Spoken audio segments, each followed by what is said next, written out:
All right. Hi, I'm Cheryl Rafuse. I run Plant Magic Gardens, and I'm super excited that this is our first podcast episode. How are you feeling?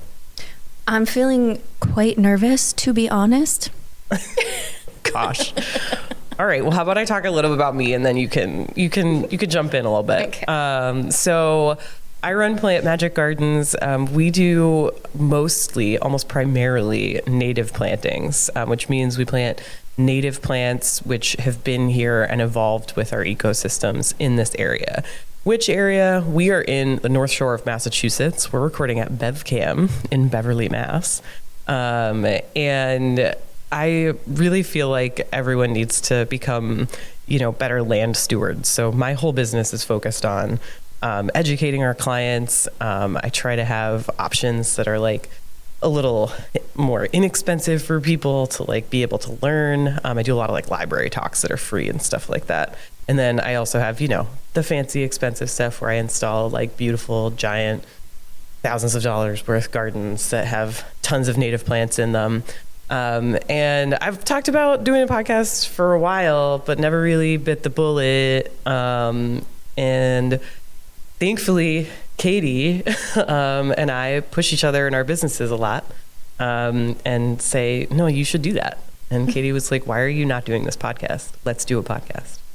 It went a little more like, wouldn't it be cool if you had a podcast and you did this podcast and you had somebody else there who didn't know anything about gardening to shut you up when you were so rude saying things that nobody really knows what you're talking about. I didn't even say I could be that person. You were like, wait, are you pitching a podcast to me? And I was like, actually, yeah. You want to do a podcast? So it sounded like you already had it all put together. It sounded like a plan. Had thought about it for a couple weeks, and I was like, I'm just gonna say it as if this is a great idea, but not put myself in there until she realizes that that's really what I So you tricked wanted. me into a podcast? I love that, actually. But Katie actually runs another, what I would consider eco-conscious business, which is a soy candle company. And she does a lot of recycling programs and stuff like that. Yeah. You want to talk about it a little bit? Yeah. So I run Soy Much Brighter Candle Co. And it's the umbrella of a couple of things that I do. But in Soy Much Brighter, our main goal is to lead with sustainability, and that's in our business, but also the products that we make. So at our store in Beverly, we have a recycling program that's wildly popular. It was our top selling product last year. So we sell these jars that you initially buy with a candle in them, and then you can bring back and have it refilled for less than half the price, actually. And that was our top selling product. But aside from Soy Much Brighter, I also run an event called the Vegan Market. I'm vegan for maybe 12 years now or so, and that's vegan pro.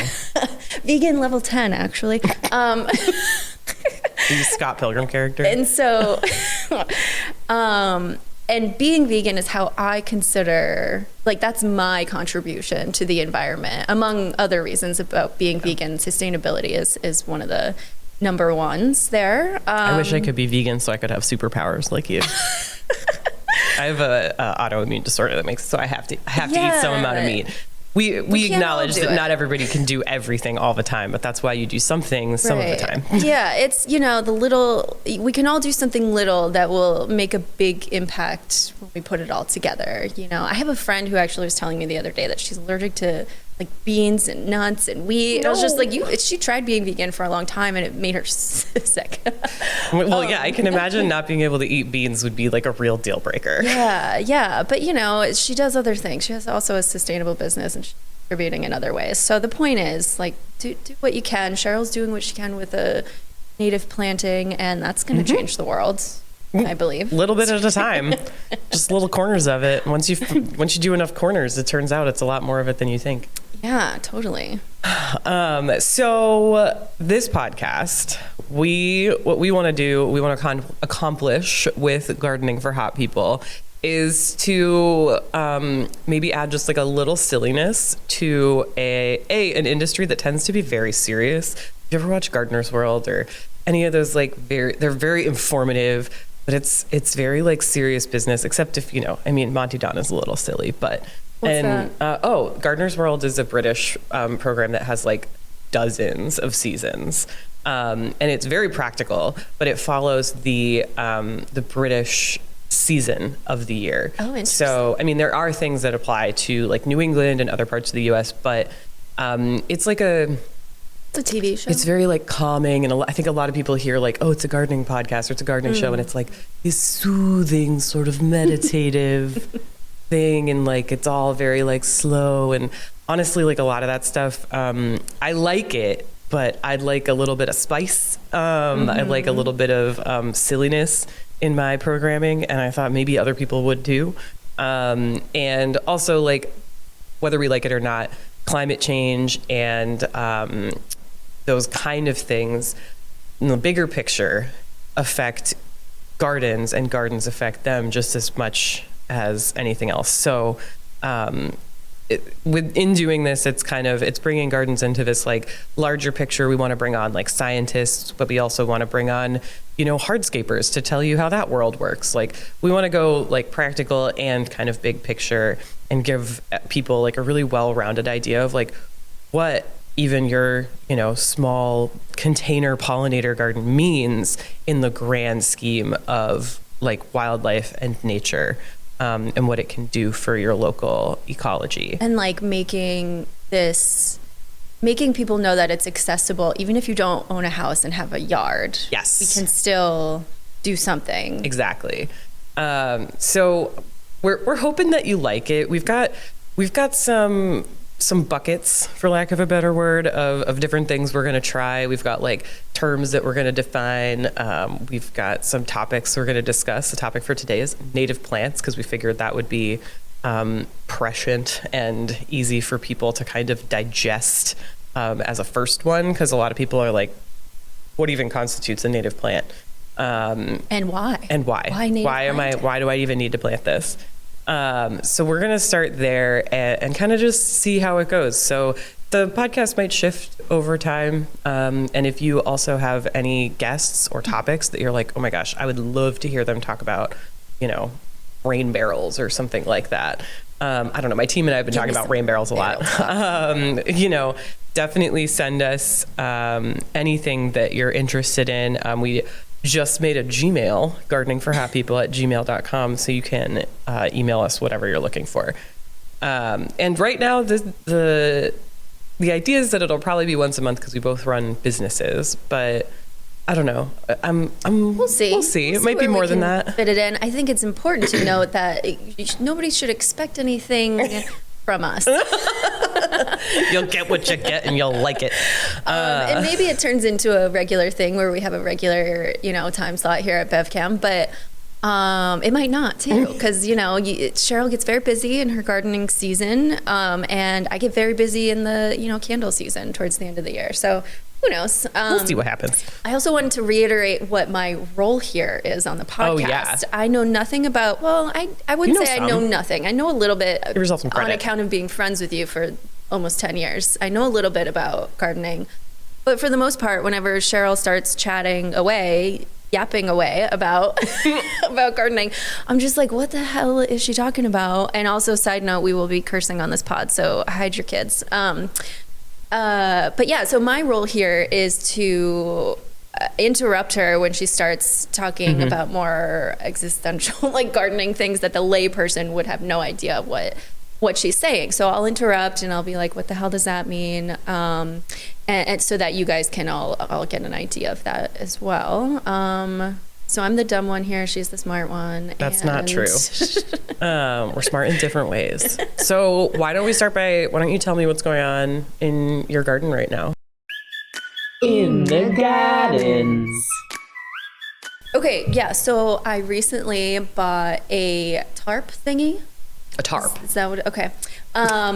With the intention of laying it over some plants that I want to stop growing in my... You want to solarize the plants. So I bought it initially because I want to cover up the lily of the valleys that we have everywhere. Okay. And then also, what's that plant that I hate? The hostas. The hostas, yeah.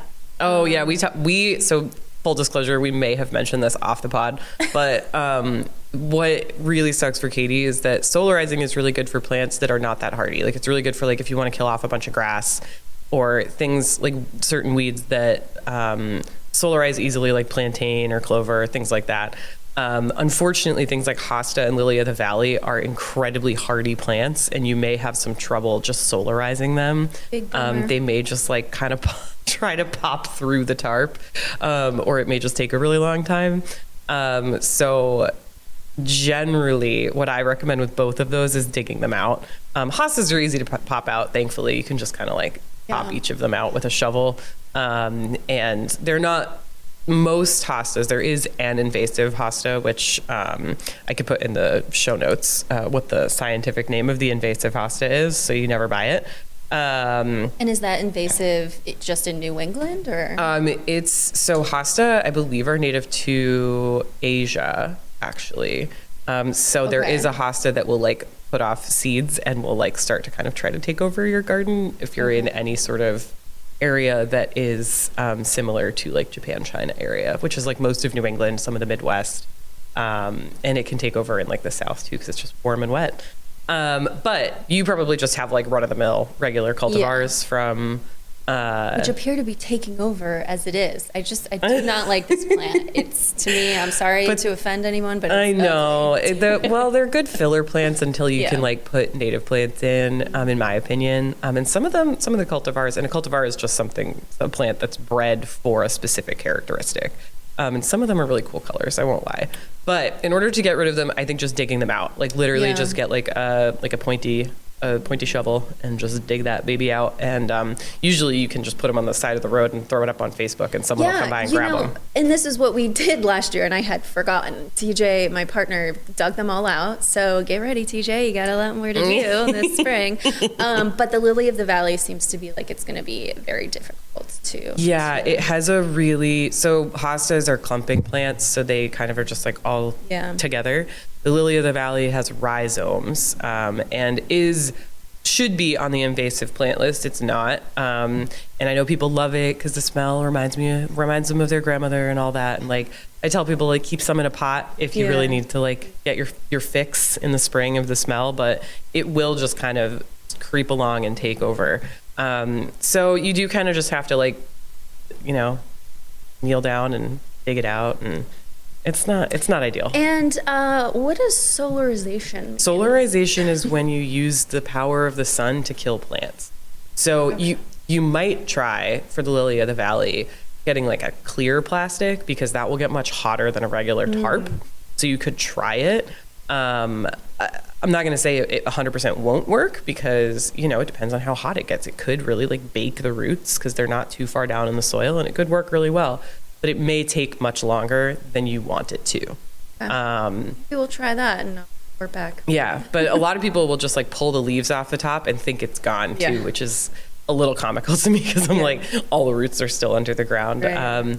But that's just because I come from a world of understanding the root systems of plants, and a lot of people don't. So I'm going to change that here. I've really had to unfortunately tell a lot of people like, hey, I'm really sorry, but all that work you did pulling those leaves off of your lily of the valley did nothing. It's going to come back next year. And they're like, oh no. And I'm like, I'm just so sorry. Okay. So what we're doing in the Plant Magic Gardens right now is we're doing some winter pruning, which is just pruning woody plants. It's nice to be able to prune like deciduous trees, like the trees with the leaves that fall in the winter. And these are your clients' These gardens. are my clients' gardens. Yeah. My garden is going to take a lot of work. I just bought a house last September, and we just haven't gotten to it yet. But so winter pruning is the main thing that we're doing, and starting to do like plant orders and doing garden designs and stuff like that. So it's not the most exciting part, in my opinion. I like the planting. But it's good. We'll have a bigger update probably next podcast when things are starting in March. So maybe the Feb one, we'll talk a little bit more about garden design. But I want to move on to native plants. I want to talk about what native plants are. Can we do that? Okay, so this segment is called Defining Terms. I'd like to call it the fuck is that? What is that? What the fuck is that? All right, so Cheryl, what is a native plant? So a native plant is a plant that has evolved with the ecosystem that exists in a certain place over centuries. A lot of times how people in the native plant world define the native plants in the US is plants that were here before the colonizers came. Okay. So that would be that's why say Queen Anne's lace, some people call it a native plant, but it actually came over with the British. Hence the Queen Anne.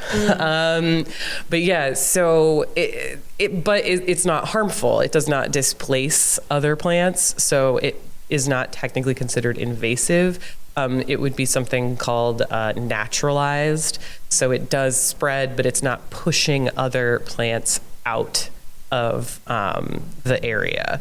It sort of lives a little bit more in harmony with plants. Native plant examples would be like our white oaks or our white pine trees. The red pines, pitch pines like Pinus rigida that grow on the coast here that are like those scrubby pines that you see. All of those trees are native to here and have been here for a really long time. The way that people have started to kind of shift what a native plant means is interesting because as the climate does shift and climate changes, the ranges for native plants are shifting northward so we're in New England, so things are shifting northward. So maybe plants that were considered non-native here are naturally actually shifting north too. So as native plant gardeners and people who understand that climate change is real, we're actually planting some, quote, native plants that maybe weren't here, when the British colony showed up. But they're from, say Kansas, or they're from Pennsylvania, and they're, things like Circus canadensis, which is eastern redbud tree. There aren't a lot of them naturally up in Massachusetts, but they're doing really, really well up here. Okay, so you're saying that they originated more south and it's starting to move. They're starting to naturally shift north, and native plant gardeners are sort of just helping that process along in order to create more pollinator food as other plants that need the cold also shift north. So we're trying to kind of supplement the nectar needs of native pollinators by kind of helping the shift happen, because plants move incredibly slowly and climate change is actually moving very quickly in the grand scheme of the earth. So that's why what is a native plant? It can there is a solid definition, but that definition is slowly changing as the climate changes too. Sure. And so when you talk about native plants, it's actually sectioned off to different regions. So what's native to us is not native to California and not native to Florida and not necessarily native. So, but that can slowly, slowly change. We're not going to become swampy tropical region anytime soon. Yeah. So something that's native to Florida, the likelihood of it becoming native here naturally is hopefully unlikely. Right. But things that are native to California aren't necessarily going to be native here. Are there goldenrods, Solidago? Are there goldenrods that are native to California that aren't native here? Yes, but are there goldenrods in both places? Yes, which is part of why it's really important to know scientific names, because Solidago odora, which is a beautiful goldenrod, is native here. I'm not sure if it's native in California. So if I were to go there and help some of my LA friends plant a garden, I would be looking specifically at California plant lists and find the specific Solidago species that's native to their area that can handle fire, the heat, the drought. There are desert plants that are good for that kind of thing. So a lot of times, though, you're right. People will be like, oh, it's native to the U.S. And it's the U.S. is so many different ecoregions. You can't just throw things anywhere you want just because they're part of the United States. Those borders are made up in the grand scheme of plants. Yeah. So I wanted to point that out because somebody who's listening, maybe from the Midwest or something, or maybe from Western US, they might think, oh, they're just going to be talking about New England stuff. But the points that we're going to make in this podcast throughout are going to be relevant to everybody. But you might just want to find your own resource and your own list of native plants for your area, and then, direct yourself to that. Use that list, yes, not ours from New England. Yeah. So what I'm hoping to do is eventually bring in people who are experts in their areas. And maybe have guests that talk about, what's really important as a native species for Nevada. I don't know, but maybe if someone from that area were to come on the podcast, we could find out more. Cool. Also, there are native plant societies in pretty much every state. So you can always look there too. There's all kinds of resources and books on each of the ecoregions. And we'll be talking about those as we go through. So I think we talked a little bit about non-native plants, but non-native plants are not necessarily invasive plants, which invasive plants could be its whole episode. So we're going to kind of gloss over that today. I think that might be our next episode. That'll be episode 2. Episode 2 is invasive plants. But the non-native plants, say, something that you see in a lot of places in the Northeast, even in the woods, that people think is native, are daffodils. Daffodils are not, they're native to Europe, and they're not native to the United States. But what happened was a lot of settlers actually, they settled, they built their little house, they put daffodils out front. And then, of course, things shift, land changes, and the house is gone, but the daffodils are still there. So you'll actually be hiking along in New England, and you'll see daffodils in the middle of the woods, which I think is kind of cool because daffodils are not harmful. They don't push out other plants. They are a non-native plant that is not aggressive. Also, they can be really helpful if you have a native plant that you'd like to protect from deer, because nothing likes to eat daffodils. Some things might. They'll only eat it once. It's very poisonous. So that's something to think about, is using maybe non-native plants you already have in your garden to protect native plants that you're planting. I'm a big proponent of reusing if you can.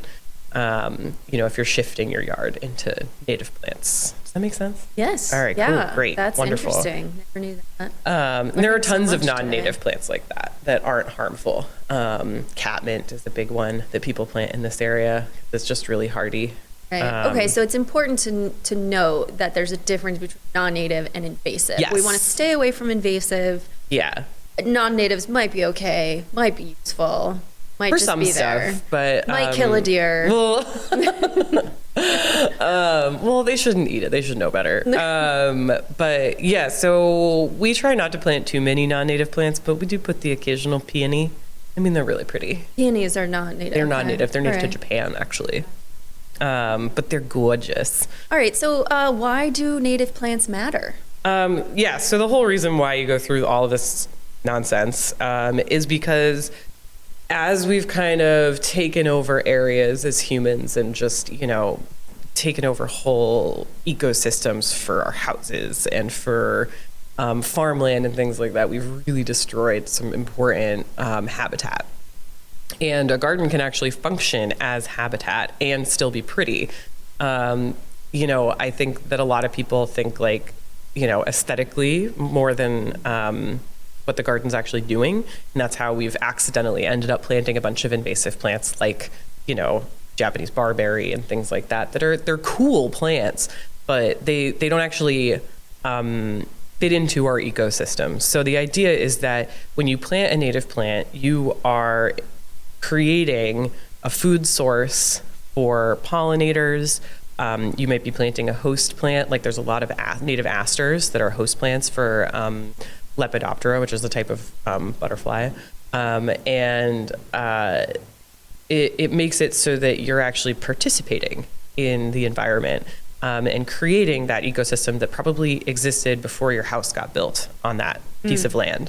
So it's really a way of land stewardship and working with the environment around you, rather than just being I'm going to put in a pretty garden. You can say, I'm going to put in a pretty garden that is alive and vibrant and full of bees and butterflies and has caterpillars and feeds the birds with the seeds and the bugs and everything. And to get really granular here. Okay. Why do we want the bees and the birds and the because caterpillars? if we don't have those, then our whole ecosystem collapses. We'll be screwed. Sure, yes. I mean, I know why I want that. Yeah, no, for real. So it's important that these creatures survive because they're all a part of our food web. And if our food web loses,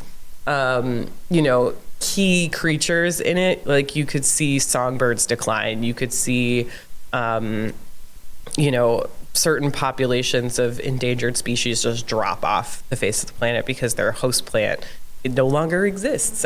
We used to have a lot more lupins, actually, native lupins in Massachusetts, Lupinus perennis. And that is a native plant for the blue something butterfly. I'm not a scientist. I'm a gardener. Couldn't be me knowing what you're talking about. I'm actually going to look it up really fast. But if you're like, oh, I would really like to help a very specific species, you find out what their host plant is and you plant more of it. That sounds like a very powerful thing that we Karner could do. blue butterfly. There we go. I knew it was blue. Say it again. Karner, so Karner, blue butterfly. The Lupinus perennis is the host plant for that. And that means that butterfly can only lay its eggs and eat the leaves. The caterpillar can only eat the leaves of that plant. Wow. So it can't do that with any other plant. So if I were to plant that and that butterfly was nowhere around, how would I get that butterfly to come plant and be like, live here, survive here? You plant enough of it so that eventually that Karner blue butterfly finds it. Okay. It's actually really fascinating. We've brought in milkweed, which is the host plant for the monarch butterfly, which is something people probably know a lot more about. PR for the monarch butterfly is really good. People love that guy. But we have planted it in areas where there's nothing. We've taken, chunk of lawn and turned it into garden. We show up with the milkweed and suddenly there's a monarch butterfly. Okay. They figure it out. I don't know all the science behind it. I know that they can see certain colors that we can't see. So they'll be flying up above and see something that looks like, oh, that's the thing I need. And I'm sure there's something else that has to do with it too, but I just plant the stuff. That is. We'll get I'm going to try to get the director of conservation in here who knows all about bees from the Xerces Society because she happens to live nearby. I'm going to try to get her in here to talk about more how bees find things. Sure. Too. That'd be cool to know about. Yeah, she's pretty awesome. I'm working on her. Okay, so, and what about cultivars? And before you answer that question, what the fuck is a cultivar? A cultivar, so we briefly touched on this at the beginning. A cultivar is a plant that has been bred for a specific characteristic. So, for instance, most of the garden plants you see at the garden center are going to have, a scientific name, and then they'll have this little thing in quotes next to it. That little thing in quotes is the cultivar name. And part of the reason why cultivars exist is because they can be trademarked and copyrighted. So companies like Proven Winners will actually purposely create certain cultivars so that they can be the only person selling that type of plant. It all just comes back to capitalism. Oh boy. I'm so sorry. But yeah, so that is part of why the cultivars exist. The other reason is that it's kind of cool. It's kind of cool to create different colors and different shapes and sizes. For instance, inkberry is a native shrub. Sorry, I just smacked my microphone.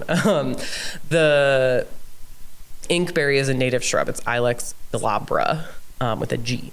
And that straight species gets to be 6 feet tall, 6 feet wide. It's really leggy, which means that the bottom of it doesn't have any leaves. It kind of gets more looks like, just the branches.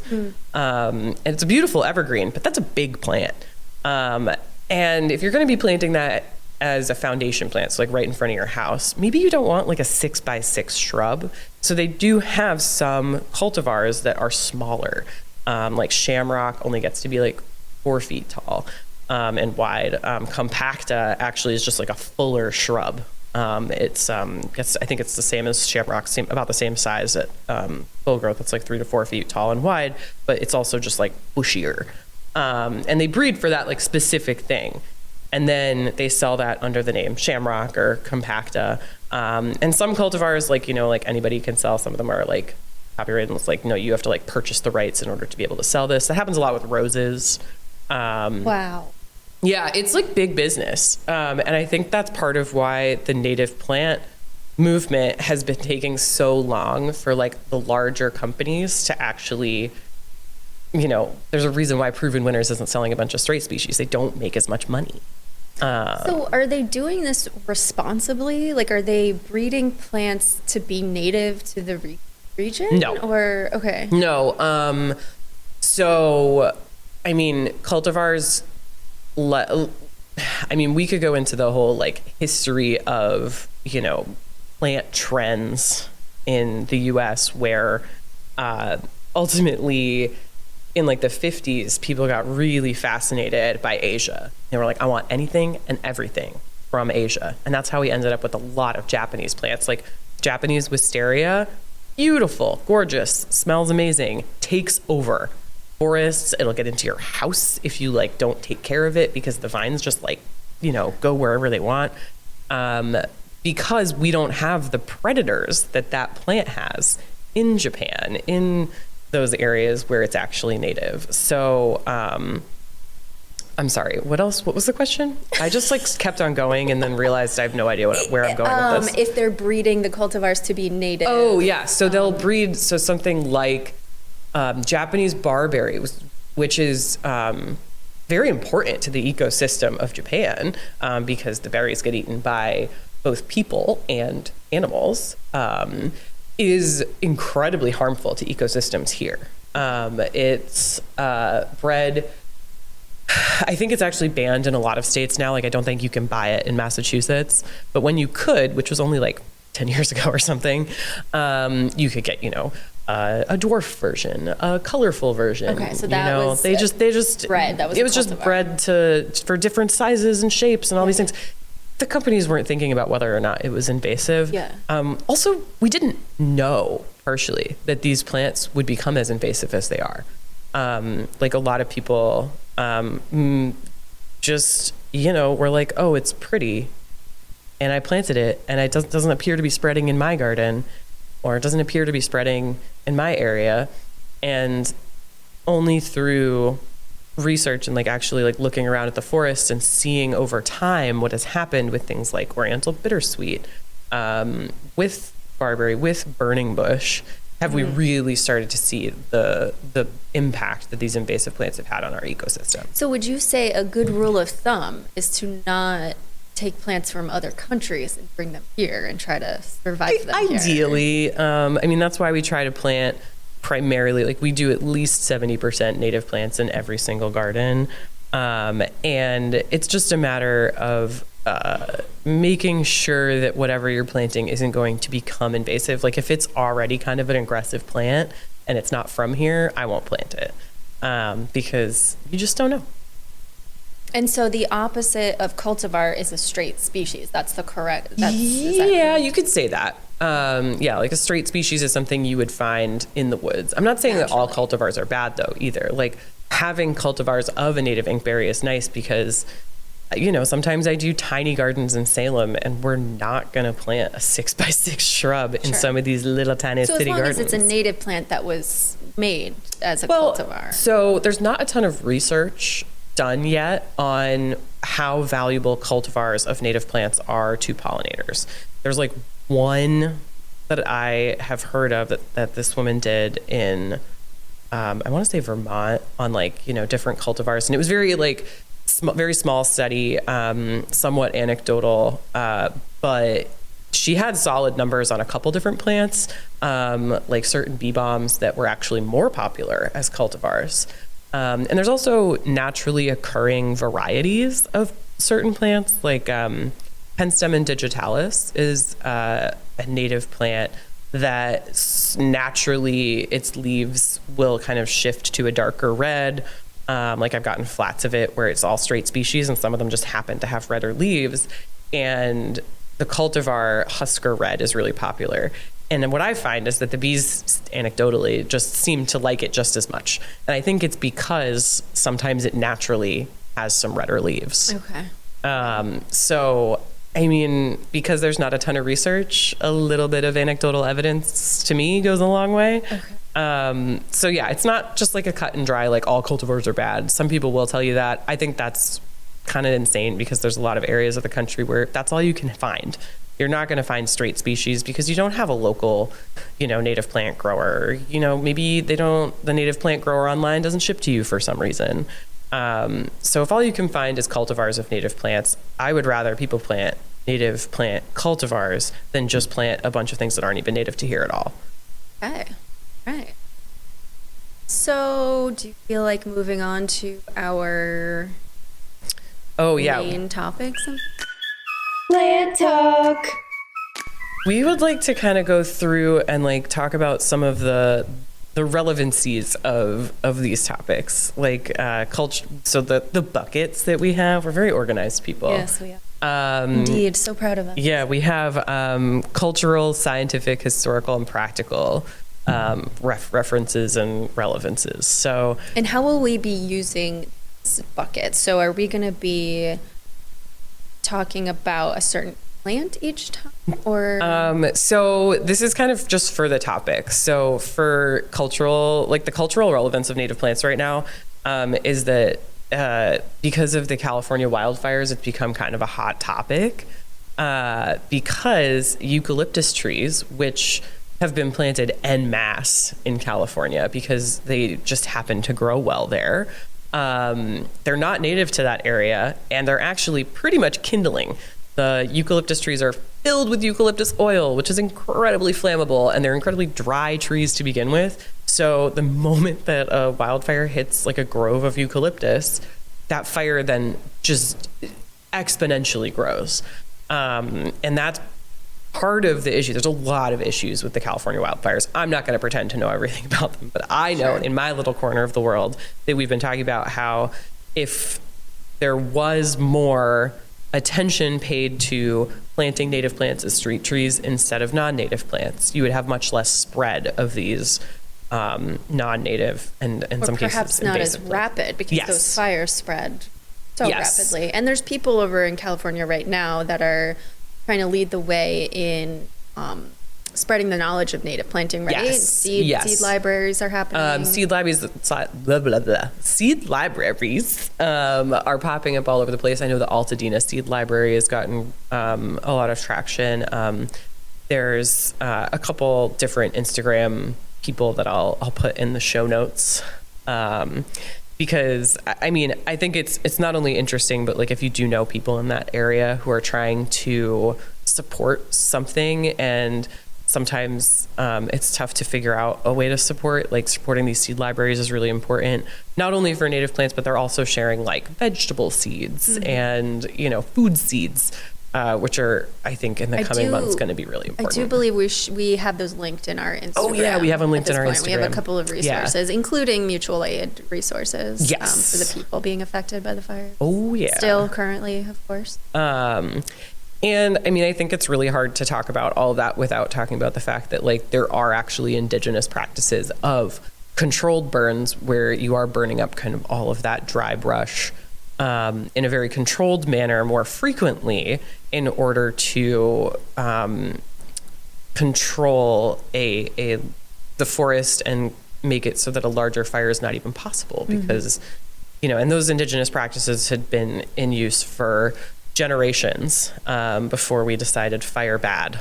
And so did I hear, or maybe it was you telling me that the government basically came in and have stopped the indigenous from doing these controlled burns? Is that true? Yes. Yeah. I mean, that was long ago. Yeah. Before our time, before most people alive's time, I think. But that would be a great way of trying to prevent. Yes, it would be. Tragedy. I mean, leaning on indigenous practices and bringing, like if anyone's read like Robin Wall Kimmerer, she's a Native American woman who's also a scientist. And so she marries up the two and has some studies on like how some Native practices actually increase the amount of plants in an area. So like they were told to stop collecting sweetgrass because, the populations are dwindling.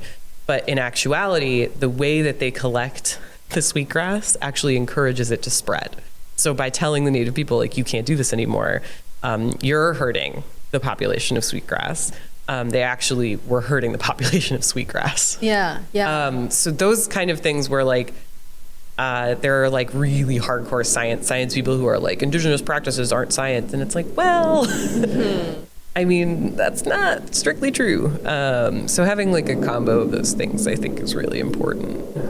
Totally. Okay. And so what is plant blindness? Do we want to? Yeah. So we should talk a little bit about plant blindness. I think that part of the trouble that you as a listener might be having is you're like, what do you mean there's all these like different types of plants? And what do you mean that you could tell the difference between them just by looking at them?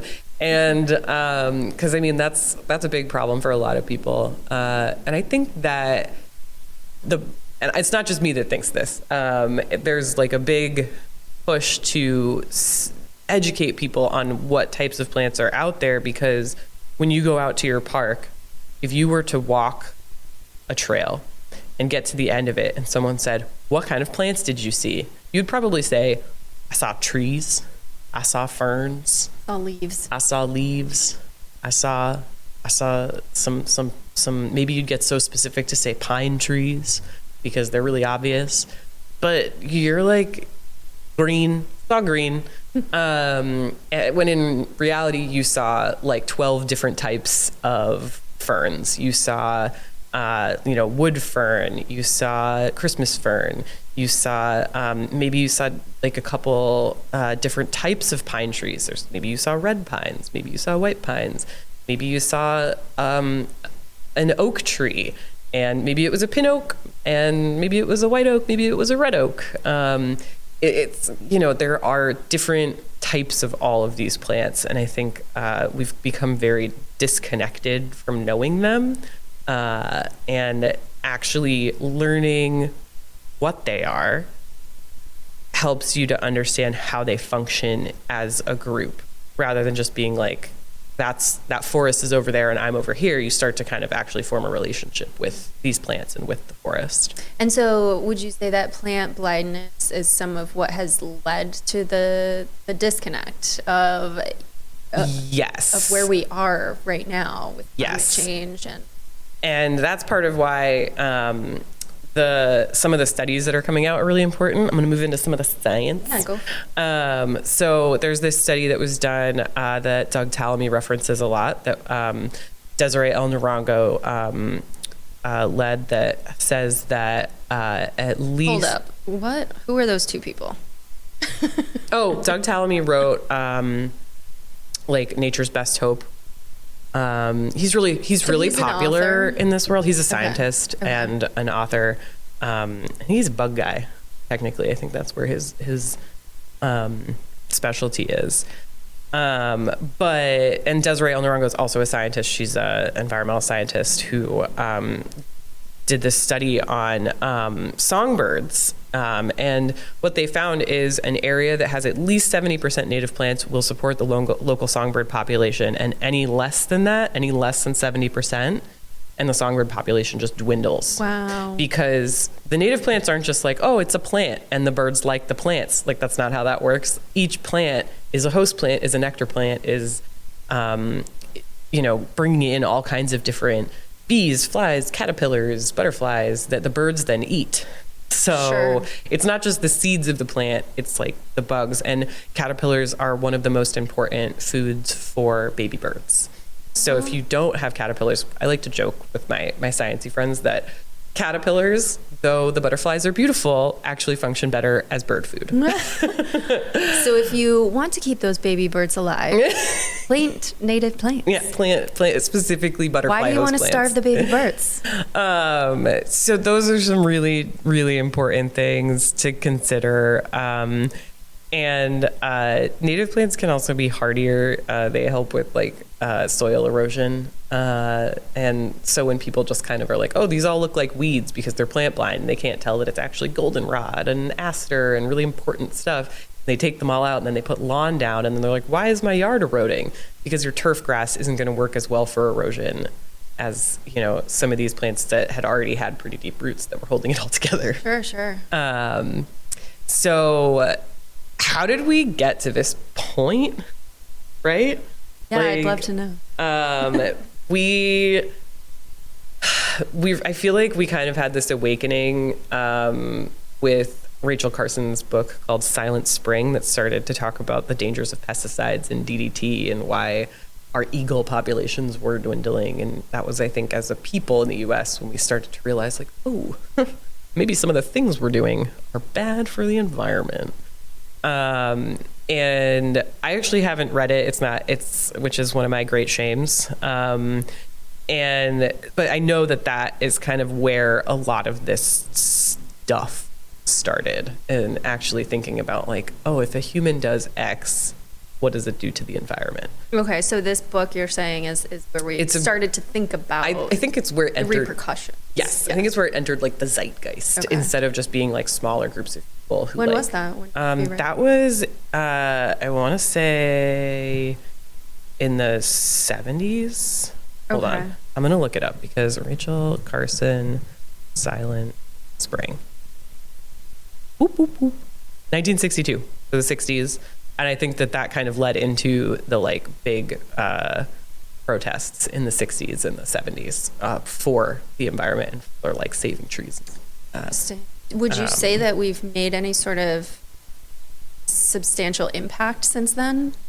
As someone who's not a historian, I would say even in the past 5 years, we've made huge progress in convincing the public at large that native plants and being more in tune with what's going on in the environment around you is important. But I always tend to hear people who are older and smarter than me talk about Rachel Carson's Silent Spring as being like the big moment. So I always like to mention it, even though it's not something I'm super familiar with. It feels wrong not to mention it because it feels like that's what came before us. Pinnacle. Yeah.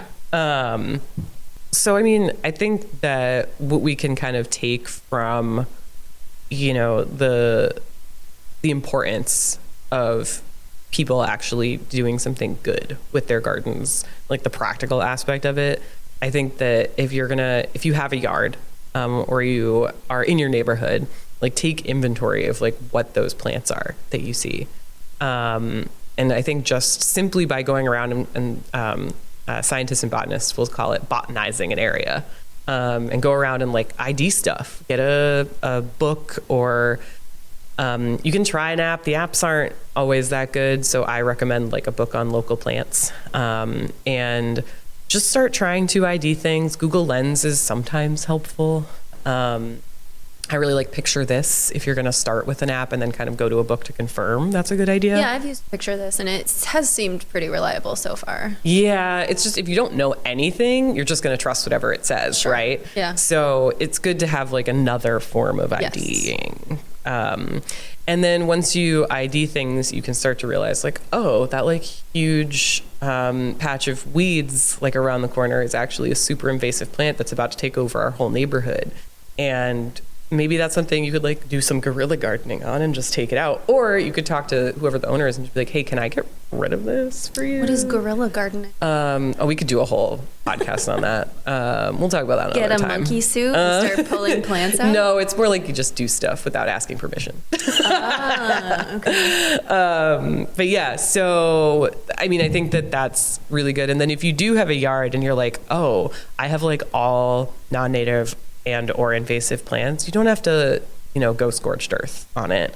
You can, as things die or as you have time, you can start taking things out and then, slowly only buying native plants and only putting native plants in. We went scorched earth on our garden after you showed us all the invasives. We took out 4 burning bushes. Holy cannoli. And all the plants basically in the middle of it. Literally 90% of our yard was invasive. And I was like, get it out, TJ. So we're pretty much primed and ready for planting I at love this it. point. For So spring. I recommend going. Yeah. I mean, it can be hard because You can if you don't have a strong person. big strong man to go and just like pull plants out for you. Or a lady, or they, them. To be fair though, TJ is the one doing it, Yeah, right? no, it'll never be me. It'll never be me. I'll be the one pointing to where the new native ones go. Yeah. So, Katie, out of all of the things that we touched on, do you have like some key takeaways for people? Some too long didn't read. TLDR. Yeah, so invasive plants bad, native plants good. That's Love that. the main one. I learned a lot about cultivars today. Oh, sweet. No idea what that meant before. Just, you'd casually mention it in conversation and I'd just let it go. I'd be like, I'll get to that another day. Also, don't overwhelm yourself. Take things one piece at a time. In my garden, I've had to do a lot of mental work. I've only had my house for a year now, and I keep having to be like, just, work one section at a time, and it's okay. You don't have to, sometimes I lose sight, and I'm like, I got to do a little bit there, and there. But no. It just ends up being too overwhelming, and I give up. So one section at a time, and over the course of 5 years, you might have transferred your entire garden to the native planting, and that's, and then also find your local native plant groups and learn from them. Actually, we have a pretty great Facebook group I forget what it's called. The North Shore Native Planting.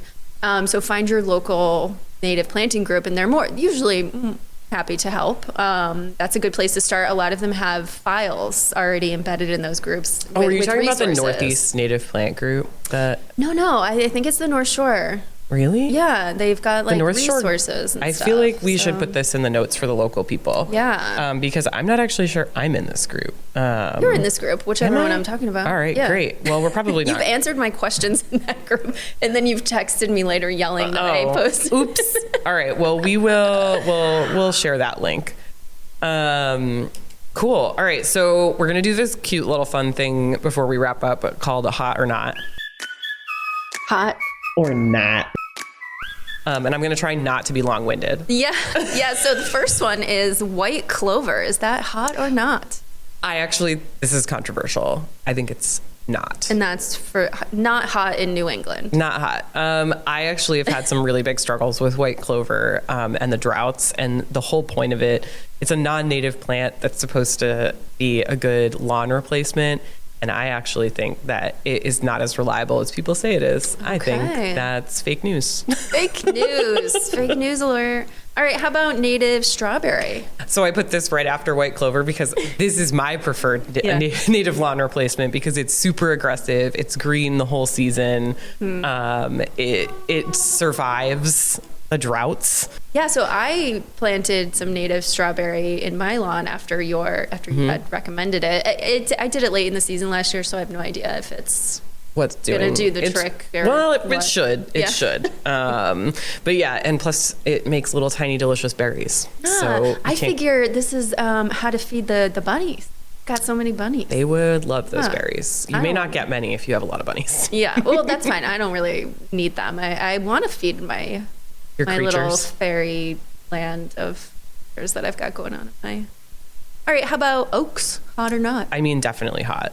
So hot. Oaks, white oak supports like over 400 species of different bugs and insects. Do I have any oaks? Creatures. I don't know. Do you? No, I've got 2 Norway maples. This is a story for another time. All right, so next time we'll be talking about invasive plants and why we hate them. So that will be really fun. Katie, would you like to do our outro? Sure. So you can find us on Instagram at Gardening for Hot People. That's where we've linked a few resources if you want to keep up with us. And if you don't want to miss any of our podcasts when we release them, subscribe to our newsletter. You can find that link in our Instagram as well. Our email is gardeningforhotpeople@gmail.com if you have any pressing concerns you want to send us, or if you just want to say hey, we'll take that too. And we'd like to thank BevCam, our production space, for hosting us here today in Beverly, Mass. Woo! Who else do we have to credit? I don't think we have to thank ourselves. Great job, us. Thanks us.